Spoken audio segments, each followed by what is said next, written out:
우리가 잘 알고 있는 요한복음 15장은 이 포도나무와 가지의 비유로 우리에게 잘 알려져 있죠. 예수님을 포도나무로, 우리는 그의 가지로 그리스도와 우리의 관계를 설명해 주는 내용이 바로 요한복음 15장에 있는 내용이지요. 예수님께서는 가지 된 우리에게 이렇게 말씀하셨어요. 내 안에 거하라, 나도 너희 안에 거하리라. 가지가 포도나무에 붙어 있지 아니하면 스스로 열매를 맺을 수 없듯이 너희도 내 안에 있지 아니하면 스스로 열매를 맺을 수 없다. 주님께서 이 말씀을 주셨는데요. 가지된 우리의 모습은 스스로 열매를 맺을 수 없다라는 존재입니다. 성경이 예수님께서 이 요한복음 15장에 포도나무와 가지의 비유를 통해서 우리 가지된 우리의 그 존재론적인 어떤 한계를 말씀해 주시는데요. 그것이 무엇이냐면 가지된 우리는 스스로 열매를 맺을 수 없다라는 것이에요. 그러나 생명의 근원이신 포도나무, 그 예수 그리스도께 붙어 있으면 그 안에 생명의 열매를 맺게 된다라는 그 관계적인 이 존재론적인 이 말씀을 요한복음 15장에서 우리에게 주시고 계시는 것이죠. 그래서 우리는 그 요한복음 15장의 말씀을 통해 우리가 예수 그리스도께 접붙임된 삶을 살아야 된다. 우리가 예수님께 붙어 있는 삶, 연결된 삶을 살아야 된다라는 것을 알게 되지요. 근데 여러분, 예수님께 붙어 있는 삶, 이 성경의 표현으로 따지면 내가 예수님 안에, 그리고 예수님께서 내 안에 거하시는 이 삶이라는 것이 도대체 어떤 의미인가요? 내가 예수님 안에 거하고 예수님이 내 안에 계신다. 이 개념은 상당히 추상적인 개념이지요. 대부분의 사람들은 예수님 안에 거하는 삶을 살기 위해서는 우리가 말씀을 가까이 해야 된다, 기도의 삶을 해야 된다, 혹은 말씀을 꾸준히 외워야 된다, 이렇게 해석을 할 수가 있을 것 같아요. 이러한 개인의 경건의 삶을 이야기하면서 그것이 바로 예수님께 붙어있는 삶이다, 그것이 바로 내가 예수님 안에 거하고 예수님이 내 안에 거하시는 삶이다, 우리가 이렇게 접근하며 적용을 하고 있는 경우가 많은데요. 사실 오늘 우리가 읽은 요한일서 이 4장 마지막 부분에서는 우리가 예수님 안에 거하고 예수님이 내 안에 거하시는 것에 대한 실천편, 구체적인 그 의미가 무엇인지를 우리에게 말씀해 주고 계십니다. 우리 16절의 말씀을 한번 같이 읽어볼까요? 요한일서 4장 16절, 오늘 본문의 16절입니다. 같이 한번 읽겠습니다. 시작. 하나님이 우리를 사랑하시는 사랑을 우리가 알고 믿었노니 하나님은 사랑이시라. 사랑 안에 거하는 자는 하나님 안에 거하고 하나님도 그의 안에 거하시느니라. 아멘. 여러분, 이 요한일서 4장 16절의 말씀에 의하면 하나님 안에 거하는 삶은 하나님의 사랑을 아는 삶이라고 얘기하고 있어요. 하나님의 사랑을 아는 삶. 하나님은 사랑이시기에 그 하나님 안에 거하는 자는 그의 사랑 안에 거한다라는 것을 말씀해 주고 계십니다.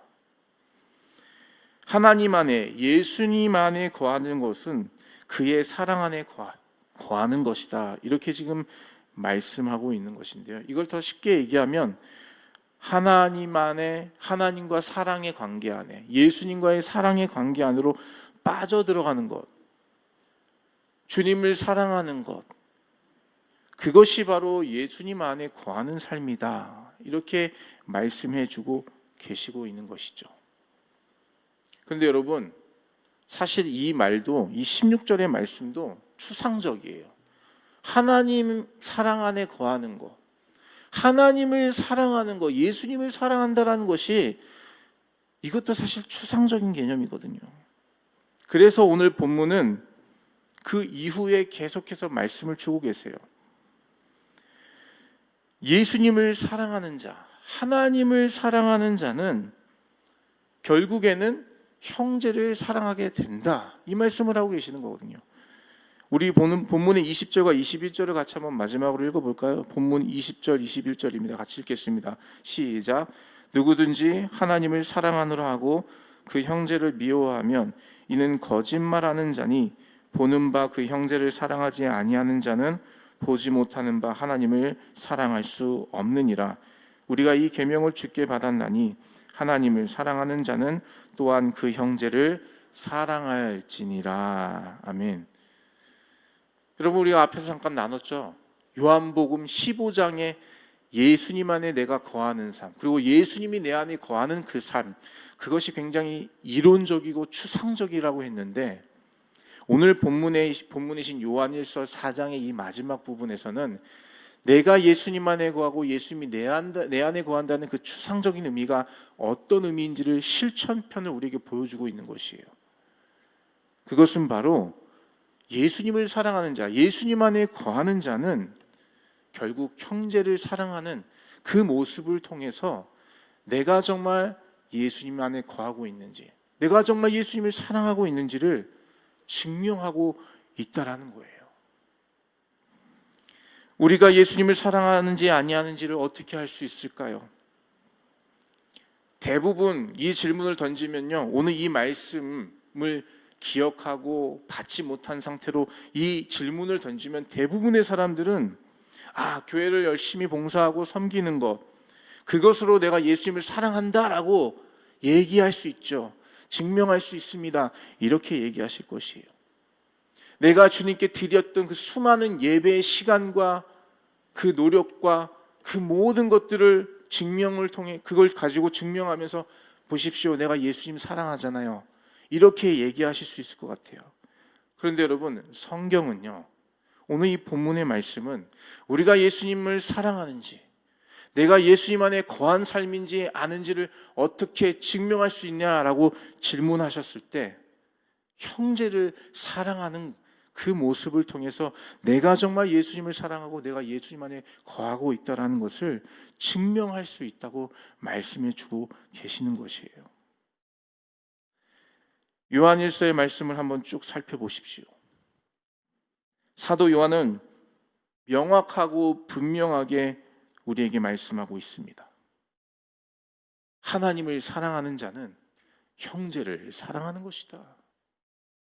하나님 안에 거하는 자, 예수님 안에 거하는 자는 형제를 사랑함으로 그걸 증명하게 된다. 이 말씀을 사도 요한이 흐리멍텅하게 모호하게 말하는 것이 아니라요, 명확하고 분명하게 말씀하고 있어요. 이것이 성경이 말씀하고 있는 진리예요. 우리가 가지고 있는 생각은 무엇입니까? 교회 봉사 열심히 하고 헌신하면 내가 그것으로 하나님을 사랑하는 것을 증명할 수 있어. 물론 그것도 하나님을 사랑하면서 나오는 우리의 헌신이고 우리의 고백일 수 있겠습니다. 그런데 여러분, 하나님을 사랑하지 않아도 교회 봉사할 수 있습니다. 하나님을 사랑하지 않아도요, 내 체면과 내 것을 챙기기 위해서 얼마든지 교회 봉사할 수 있어요. 그런데 하나님을 사랑하지 않으면 형제를 사랑하기 어려워요. 그거는 가식할 수가 없어요. 형제를 사랑하는 것은 진정으로 하나님을 사랑함이 없이는 가능하지 않다라는 것이에요. 여러분, 말이 형제죠. 말이 형제고 자매죠. 사실 남을 사랑하는 것은 쉽지 않습니다. 나와 너무 다른 사람이에요. 내가 살아온 방식이 있고 그가 살아온 방식이 있는데 그를 그냥 용납해주고 받아준다라는 것이 사랑인데, 여러분, 그게 쉽겠습니까? 그리스도의 사랑이 없으면요, 그건 불가능한 거예요. 가식적으로 형제를 사랑하는 것처럼 흉내는 어느 정도 낼 수 있지만 우리 모두는 영적인 존재이기 때문에 저 사람이 나를 사랑하는지 안 해야 하는지를 알 수 있잖아요. 사랑하는 것처럼 해도 그 진심의 마음으로 나를 사랑하는지 아니하는지는 알 수 있단 말이에요. 예수님을 사랑함이 없이는 형제를 진정으로 사랑할 수가 없습니다. 그건 흉내낼 수가 없어요. 오늘 본문에도 보이는 형제를 사랑하지 못하면서 보이지 않는 하나님을 사랑할 수 없다고 말씀하셨는데,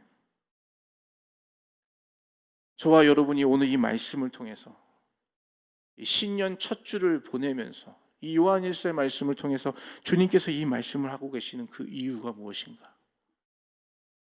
우리가 정말 하나님을 사랑하고 그의 안에 거한다면 우리의 삶의 자리에서 나와 다르지만, 내 생각과는 다르지만, 내 눈에 가시처럼 보이는 어떤 사람의 모습이 있다 할지만 그를 보면서 내게 허락하여 주셨던 그 예수님의 사랑을 상기하며 예수님의 사랑으로 그들을 사랑의 마음으로 볼 수 있는 그 자리로 나아가는 것이 바로 우리가 예수 그리스도 안에 거하고 있다라는, 바로 내가 예수님을 사랑하고 있다라는 그 증거임을 우리가 다시 한번 기억하며 이 말씀대로 순종하며 살아가야 될 줄로 믿습니다. 우리 안에 교회에서, 우리 교회 공동체가 회복해야 될 것이 바로 이것이에요. 먼저 형제를 사랑하는 것이죠. 왜요? 그것이 바로 예수님께 붙어있는 삶이기 때문입니다. 내가 아무리 성경을 많이 읽고 기도를 많이 한다 할지라도 내 삶의 자리에서 누군가를 미워하고 원망하고 사랑하지 못하고 있다면, 여러분, 이 말씀을 통해서 보자면 그건 하나님을 사랑하는 것이 아니죠. 그건 하나님께 연결되어 있고 붙어 있는 것이 아니지요. 내 연약함, 내가 여전히 죄인이었을 때에 하나도 사랑할 만한 가치가 없었던 그 존재였을 때에 예수님께서 나를 사랑해 주셨듯이, 나를 불쌍히 여겨주심으로 자기의 모든 생명을 나를 위해 대신 내어주셨듯이, 나와 다르지만 내 눈에 가시처럼 보이지만 그 영혼을 볼 때에 내가 죄인이었을 때 나를 바라보셨던 그 예수님의 마음으로 그를 바라볼 수 있는 그 눈을 달라고 구하는 것, 그것이 바로 주님께서 저와 여러분에게 요구하시는 예수님 안에 붙어있는 삶인 줄로 믿습니다. 저와 여러분, 우리 함께 믿음의 공동체를 이루어 나아가는 우리 넘치는 교회 공동체 여러분, 우리가 정말 예수님 안에, 우리가 정말 예수님을 사랑한다면 형제를 사랑하시기를 그리스도 이름으로 축복합니다. 저와 여러분 안에 누군가의 미워하는 마음이 있다면 여러분 그걸 가지고 주님께 나아가십시오. 누군가에게 자꾸 누구의 어떤 행동이 자꾸 눈에 가시처럼 보이고 그 모습이 자꾸 내 마음에 걸림이 된다면 여러분 그 영혼을 예수님의 마음으로 사랑할 수 있도록 해달라고 여러분 기도해야 되는 거 아니겠습니까? 그걸 위해서 우리가 애쓰고 주님께 그 문제를 가지고 나아가야 되는 거 아니겠습니까? 2026년 우리가 주님을 기쁨으로 예배하기 위해서는요, 우리 안에 누구를 미워하는 마음들이 다 해결돼야 될 줄로 믿습니다. 그것이 먼저 되어야 예배 가운데 기쁨을 회복하는 거 아니겠습니까? 형제를 여전히 미워하는데 나는 예배에 나와서 기뻐하고 있어요. 그럼 주님이 그걸 기쁘게 받으실까요? 그 예배를요? 저는 그렇지 않다고 생각합니다. 오늘 이 말씀 저와 여러분 마음에 신비에 새기시고 한번 고민해 보십시오. 생각해 보십시오. 내가 내 형제를 미워하고 사랑하지 않는 모습이 있지 않나? 만약에 그 모습이 있다면 그것을 하나님께 가지고 나아가 진정으로 예수님의 마음으로 그를 바라보고 사랑할 수 있을 때에 우리 안에 믿음의 공동체가 2026년에 주셨던 이 말씀대로 우리가 주님을 온전히 기쁨으로 즐거워하며 예배를 사모하게 될 줄로 믿습니다. 이 놀라운 주의 복이 저와 여러분 가운데, 우리 넘치는 교회 가운데, 우리의 가정 가운데 온전히 흘러가시기를 예수 그리스도의 이름으로 축원합니다.